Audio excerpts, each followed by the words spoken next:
Leemos juntos Primera de Tesalonicenses. Muy buenos días a todos, bienvenidos, bienvenidas. Mi nombre es Horacio Urtiaga y hoy vamos a continuar nuestro estudio en el capítulo 2 de Primera de Tesalonicenses. Como ustedes recordarán, hemos visto que a partir del capítulo 2, Pablo abre un paréntesis. Un paréntesis importante para Pablo porque lo que quería hacer en este paréntesis, en los primeros 12 versículos del capítulo 2, es hacerles recordar a los tesalonicenses la motivación real por la cual ellos fueron a predicarles el Evangelio de Dios.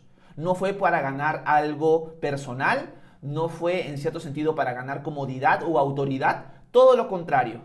No impusieron autoridad, sufrieron persecución y no ganaron nada económicamente. Todo lo hicieron por amor. Pero ahora en los siguientes versículos que vamos a leer esta mañana, vamos a ver que Pablo va a retomar algo que dejó en el capítulo 1. ¿Qué es lo que dejó en el capítulo 1? El agradecimiento. No sé si decirlo, el elogio, vamos a ponerlo así, el elogio hacia ellos. El agradecimiento a Dios y el elogio hacia ellos por su fe y por la obra que Dios está haciendo en Tesalónica.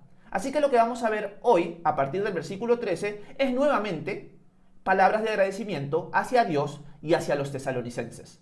Pero, como ustedes saben, vamos a repasar los versículos anteriores del capítulo 2 para entrar en contexto a partir del versículo 13. Así que vayamos a 1 Tesalonicenses 2, leamos desde el versículo 1 y lo retomaremos a partir del versículo 13.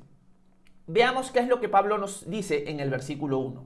Dice lo siguiente: Hermanos míos, ustedes mismos saben que nuestra visita a ustedes no fue en vano. También saben que, a pesar de haber sufrido y de ser maltratados en Filipos, Dios nos dio el valor necesario para anunciarles su evangelio, aún en medio de grandes peligros.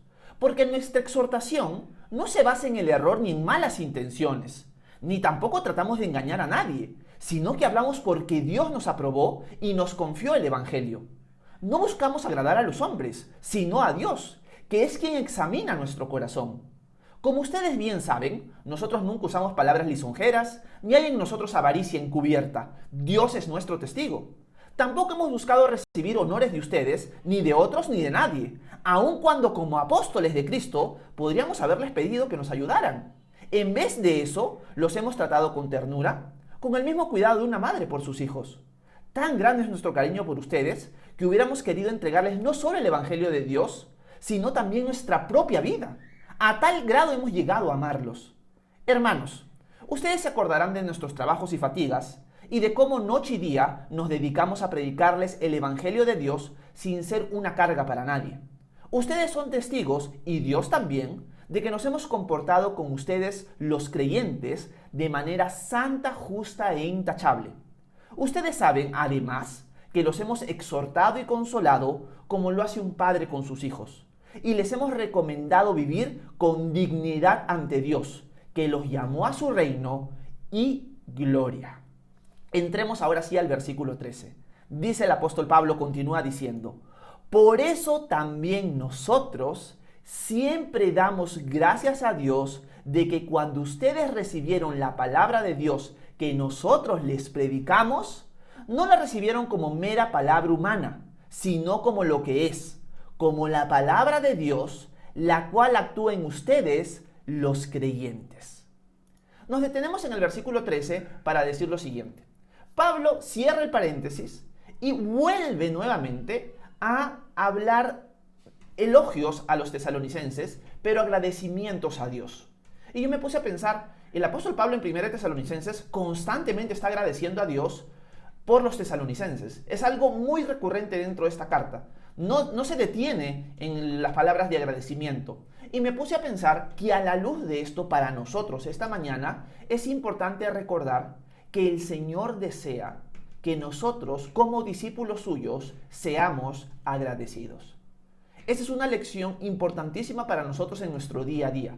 Pablo en una carta está constantemente agradeciendo a Dios. O sea, no se detiene de eso. Hace un paréntesis para contar otra cosa y luego vuelve a agradecer a Dios por los tesalonicenses. Por lo tanto, algo digno de imitar del apóstol Pablo para nosotros hoy es ser personas, ser discípulos agradecidos. ¿De qué manera nosotros podemos ser discípulos agradecidos? recordando la gracia de Dios en nuestra vida, su paciencia, su perdón, su amor, etcétera, etcétera.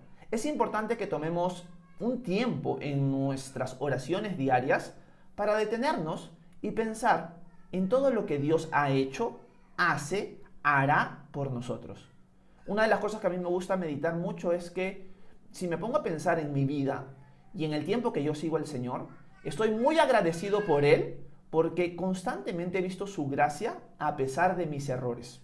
O sea, Dios me ha perdonado tanto a mí y estoy muy agradecido con Dios por eso. Puedo ver a mi familia y puedo darle gracias a Dios por la familia que me ha dado. Como ustedes saben, yo vengo de una familia destruida, en el sentido que yo soy una persona divorciada. Y ver cómo a Dios me ha dado, en cierto sentido, una segunda oportunidad. Y me ha dado una esposa maravillosa, una hija maravillosa en mi vida. Nos ha sustentado hasta el día de hoy. Nos mantiene juntos buscándolo a Él. Estoy muy agradecido con Dios por eso. Porque eso es algo inmerecido. Yo no merezco lo que tengo. Pero el meditar en estas cosas me ayuda a ser agradecido. No solamente en estas cosas, sino en saber, como Pablo lo diría a los romanos, que ahora por haber creído en Él, estoy en un lugar de gracia. De ese lugar de gracia, de regalo inmerecido, de bendición de parte de Dios, nadie me puede mover en Cristo Jesús. Si tú estás en Cristo, si tú has puesto tu fe en Él, estás en un lugar de bendición. Nadie te va a poder mover de ahí. Ahora, esa bendición se puede ver de distintas maneras a la luz de la soberanía de Dios. Por si acaso, cuando digo eso, no significa que todo te va a ir bien y que todo va a ser tranquilo. Lo vemos en la vida de los tesalonicenses y lo vemos en nuestra propia vida. Un lugar de bendición significa de que Dios siempre va a querer lo mejor para ti. Y que lo que te esté pasando es porque Dios lo ha permitido siempre para tu bien. Por lo tanto, aún en medio de situaciones difíciles, nosotros le podemos decir a Dios gracias. Imagínense eso. Pero es entendiendo correctamente que ahora estamos en un lugar de bendición. Eso significa que si soy perseguido por mi fe, si tengo una enfermedad, si estoy pasando por situaciones difíciles en mi hogar, le tengo que dar gracias a Dios por eso. Imagínense esa forma de pensar. Una forma en la que el mundo nos va a ver como locos. Pero cuando entendemos la gracia de Dios, entendemos su amor, su soberanía, su cuidado, que Él quiere lo mejor para nosotros, sabemos que lo que podemos estar pasando, sea fácil o difícil, Dios lo va a transformar siempre para bien. Y eso a mí me lleva a ser agradecido. Pero eso no nace naturalmente. Tengo que conscientemente decidir pensar en estas cosas. Hay veces que sí, por situaciones que paso, voy a decir gracias Señor. Pero normalmente, en mi vida, capaz en ustedes no es así, no pasa eso. O sea, si yo no soy intencional en buscar ser agradecido, no lo soy. Yo soy ingrato generalmente. Por lo tanto, tengo que proponerme, detenerme un momento y pensar en las cosas que Dios ha hecho y hace por mí. En su perdón, en su gracia, en su amor, en la familia que Él me ha dado, en la provisión que Él me ha dado, en un montón de cosas. Y eso me va a llevar a mí a ser agradecido. Por lo tanto, en estas palabras de Pablo, para iniciar esta sección de la carta, podemos aprender lo importante de ser agradecidos. Porque ahí vamos a tener la perspectiva correcta. Y nos ayuda también a mirar a Cristo. Porque a veces nos centramos tanto en la tormenta o en el aquí y ahora, pero cuando ponemos nuestros ojos en el Señor, ¿quién es Él? ¿Qué es lo que ha hecho por nosotros? ¿Cómo nos soporta en cierto sentido? Y nos sigue tratando con amor. Nuestra perspectiva de nuestro día a día cambia y realmente en cierto sentido descansamos. Miren, ahorita solamente contando un poco por qué estoy agradecido, es como si tuviera un peso menos encima. Me siento como ligero. ¿Por qué? Porque estoy agradecido con Dios. Y esa es la forma en la que nosotros deberíamos vivir. Si nosotros empezáramos nuestro día así, ¿cómo nos desenvolveríamos en el día a día? Mostraríamos la gracia que hemos estado recordando que hemos recibido. Así que yo los animo a eso. Tengan corazones agradecidos. Es loco ver en el libro de los Hechos, por ejemplo, que los apóstoles son golpeados en el capítulo 4, de hecho, el capítulo 5, por su fe, por predicar.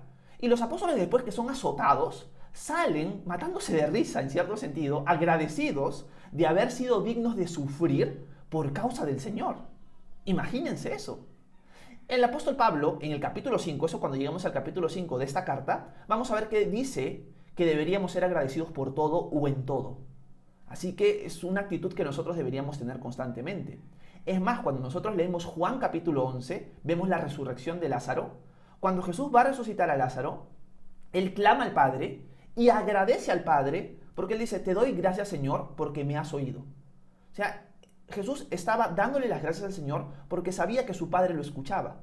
Así que el simplemente hecho de saber de que Dios nos escucha ahora en Cristo Jesús, de que tenemos acceso directo a su trono en todo momento, las 24 horas del día, los 7 días de la semana, debería llevarnos también a decir gracias, Señor. Gracias porque ahora tengo acceso a ti en cualquier momento. Y tú no desprecias que yo me acerque a ti, sino que a ti te agrada que yo pase tiempo contigo. Eso me lleva a mí y nos debería llevar a cada uno de nosotros a ser agradecidos. Y por eso Pablo dice, estoy muy agradecidos al recordar cómo ustedes recibieron la palabra de Dios. No la recibieron como palabra de hombre, sino como palabra de Dios. Y esta palabra de Dios es la que obra en ustedes hasta este momento. Así que vamos a leer ese versículo porque quiero resaltar una cosita más. El versículo 13 dice, por eso también nosotros siempre damos gracias a Dios de que cuando ustedes recibieron la palabra de Dios que nosotros les predicamos, no la recibieron como mera palabra humana, sino como lo que es, como la palabra de Dios, y miren esta última parte, la cual actúa en ustedes los creyentes. El apóstol Pablo está agradecido a Dios por la recepción, la receptividad que los tesalonicenses tuvieron cuando ellos fueron a predicar la palabra, y no lo tomaron como fábulas, no lo tomaron como invenciones, sino lo tomaron como lo que realmente es, como la palabra de Dios. Y Pablo resalta al final, ¿no?, que es aquella que obra en ustedes. O sea, la palabra de Dios no simplemente entra por un oído y sale por el otro, sino que hace una obra en cada uno de nosotros. Por eso es importantísimo pasar tiempo diariamente en la palabra de Dios. Por eso es importante tener un tiempo a solas con el Señor a través de su palabra, meditar en ella, masticarla, rumiarla, como si fuéramos ganado, por así decirlo, masticarla, rumiarla, hacerla nuestra, porque hace una obra en nosotros, aunque no lo veamos, porque es algo espiritual.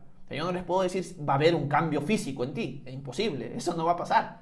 Pero sí hay un cambio de carácter, hay una obra que Dios hace por medio de la meditación de la palabra de Dios. Y es un segundo punto que quiero remarcar. Tenemos que ser agradecidos, por un lado, pero por otro vemos que el apóstol Pablo reconoce el poder de la palabra de Dios en nuestra vida, que hace una obra en nosotros.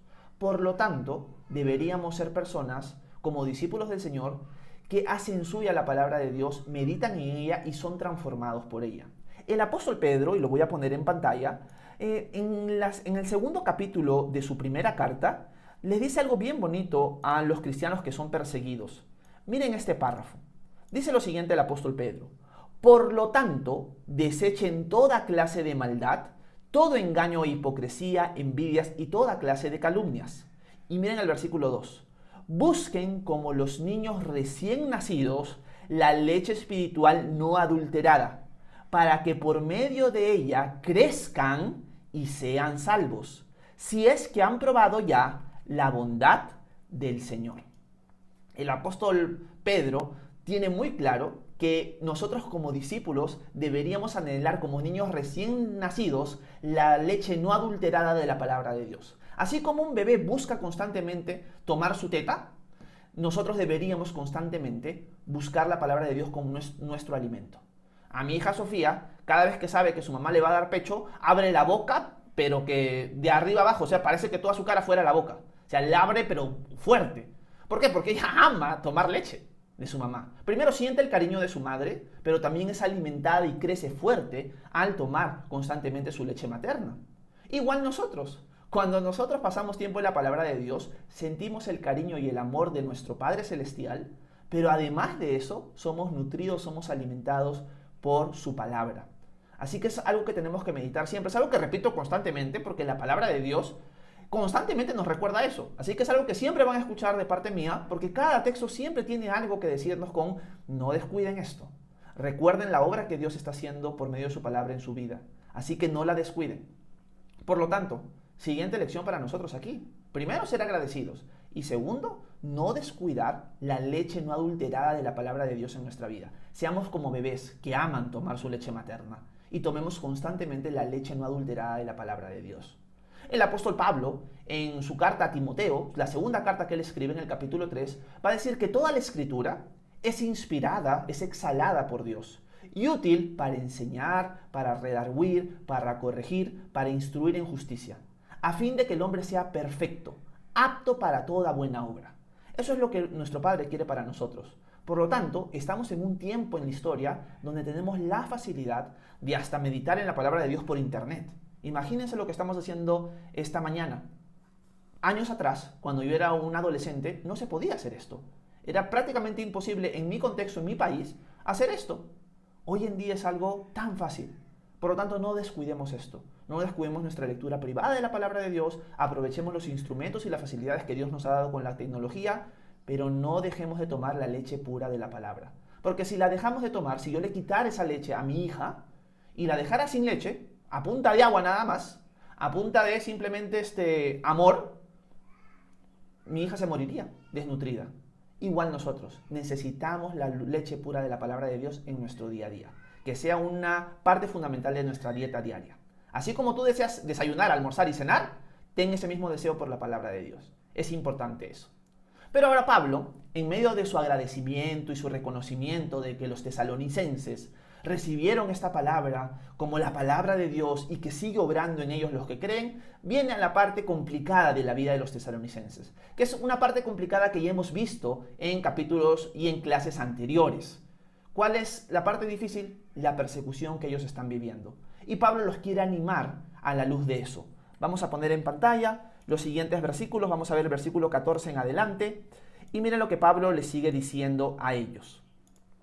Porque ustedes, hermanos, llegaron a ser imitadores de las iglesias de Dios en Cristo Jesús que están en Judea, ya que de parte de sus compatriotas sufrieron las mismas cosas que ellas padecieron de los judíos, los cuales mataron al Señor Jesús y a sus propios profetas, y a nosotros nos expulsaron.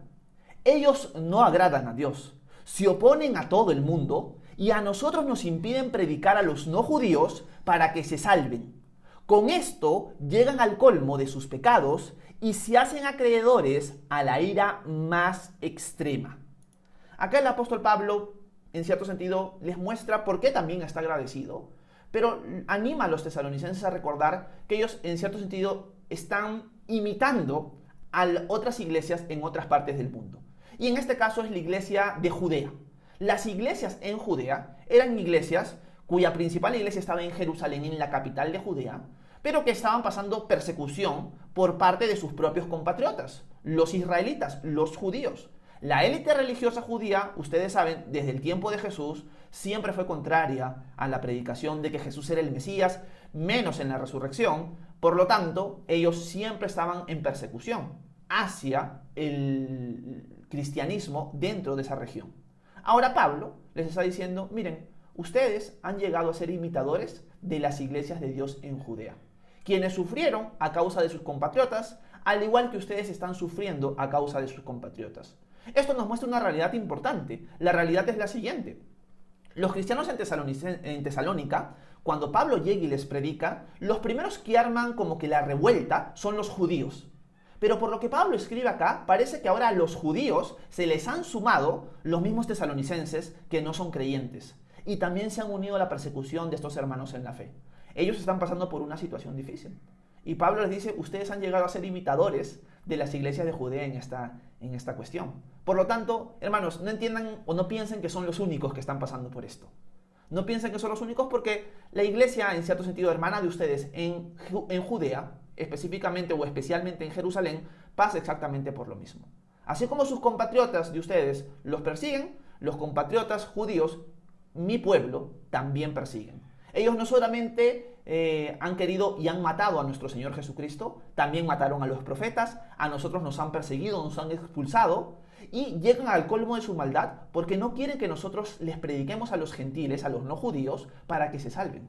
Con esto su maldad llega al colmo y son dignos de la ira más extrema. Ya están bajo la ira más extrema por su rebeldía, por su obstinación, por su corazón duro. Lección que aprendemos aquí, una lección que constantemente también la repetimos en esta carta, específicamente. No es ajeno la persecución que nosotros sufrimos a nuestra fe. Más bien es parte de nuestra fe. Ser creyente, ser cristiano, ser discípulo de Jesús implica ser perseguido de alguna u otra manera. Unos más, otros menos, pero cada uno de nosotros pasa algún tipo de persecución en nuestra día a día si buscamos ser luz y sal, si buscamos ser fieles al Señor. De alguna manera, algo de persecución vamos a sufrir.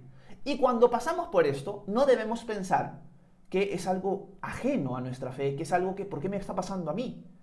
Tenemos que recordar que estamos siendo imitadores de las iglesias en Cristo Jesús a través de la historia.